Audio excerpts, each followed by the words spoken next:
Mheshimiwa Mwenyekiti, nilikuwa nina rai kwamba tutoe motisha kwa watumishi mbalimbali kwa mujibu wa majukumu na uzito wa kazi zao. Na hapa mimi nijitolee tu kuwa kama chachu ya kuanza kusaidia ofisi yetu ya Rais Management ya utumishi wa umma na utawala bora, nifanye kwa uchache tu kitu kinachoitwa job analysis, kwa maana mchanganuo wa kazi za walimu. Mheshimiwa Mwenyekiti, jukumu la msingi la mwalimu ni kufundisha. Lakini katika ufundishaji wake kuna tools mbalimbali ambazo kabla ya ufundishaji anaziandaa, ikiwemo scheme of work, lesson plan, lesson notes, logbook, class journal, attendance list na vingine. Na hapa nina mlolongo wa nyaraka ambazo walimu wanazitumia.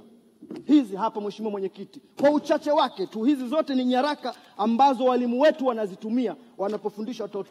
Hizi ni kwa uchache tu Mwenyekiti, lakini zipo nyingi. Hizi hapa zote zipo, scheme of work zote zipo hapa, mpaka teaching aid anapokuwa darasani mwalimu analazimika kuandaa kitu ambacho kitakuwa ni msaada kwa watoto. Hii ni teaching aid ya mwalimu wa mathematics akifundisha product of two linear equations, kwa maana hapa anatafuta eneo, area of this triangle, of this rectangle. Hii ni kazi ya walimu wetu Mheshimiwa Mwenyekiti. Lakini pamoja na kazi ya ufundishaji na zana zote hizi ambazo Mwenyekiti walimu wetu wanaziandaa, walimu wetu hawa wamekuwa wakitumia reference book mbalimbali, vitabu vya kiada na vitabu vya ziada. Lakini pia wamekuwa wakitoa majaribio mbalimbali ya quiz za darasani, mitihani ya kila wiki, mitihani ya kila mwezi, mitihani ya kila muhula, mitihani ya kila mwaka. Na wanakuwa na jukumu kubwa la kusahisha script. Ukimkuta mwalimu amejifungia, kwa wale ambao wenza wao ni walimu, watakuwa ni mashuhuda kwamba kama baba ni mwalimu, mama yuko kitandani amepumzika, anamwacha baba anasahisha script za watoto.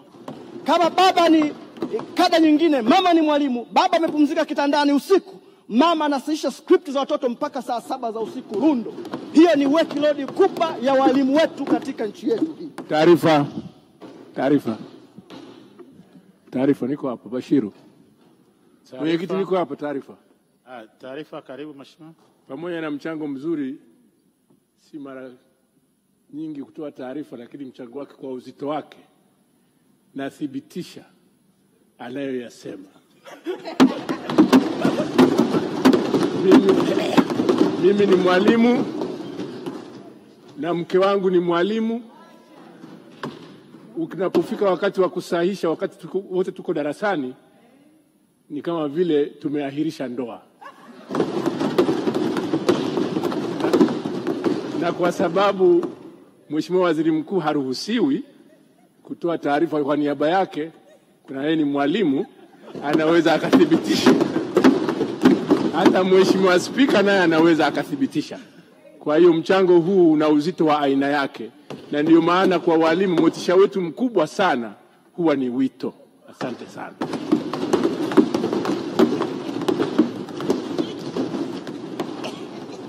Asante Mheshimiwa Dr.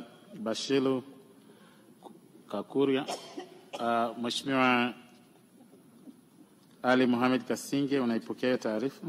Mheshimiwa Mwenyekiti, kwa unyenyekevu na heshima kubwa ninapokea taarifa, na niweke taarifa sahihi tu hapa kwamba aliyetoa taarifa ni mwalimu wangu wa Chuo Kikuu cha Dar es Salaam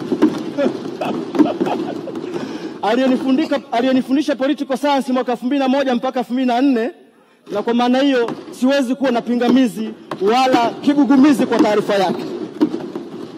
Na kurejeshea dakika zote ambazo ametumia Dr. Bashiru. Nashukuru sana Mwenyekiti. Lakini Mwenyekiti, pamoja na yote haya, walimu pia bado wana kazi ya kuingiza taarifa zao katika mifumo.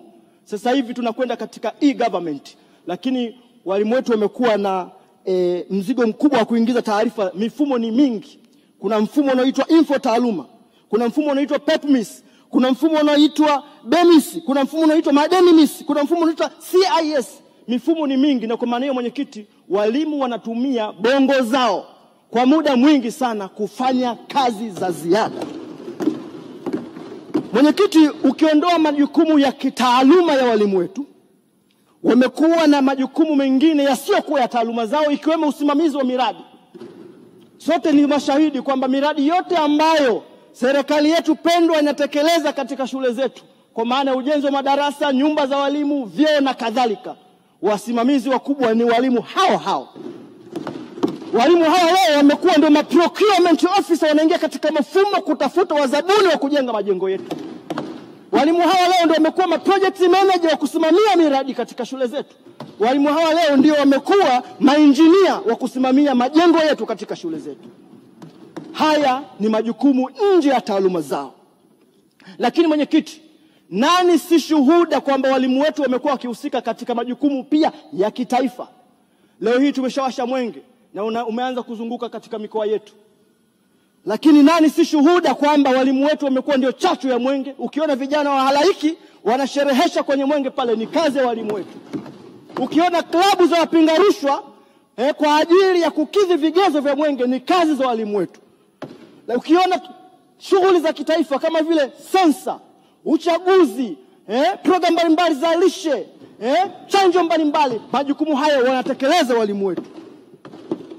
Mwenyekiti, kutokana na majukumu haya ya kimsingi ya taaluma zao na ya ziada, mimi ninakuja na mapendekezo kwamba kutokana na uchambuzi nilioufanya kwa muhtasari wake, walimu kuna kitu cha ziada wanatakiwa wafanyiwe katika nchi yetu.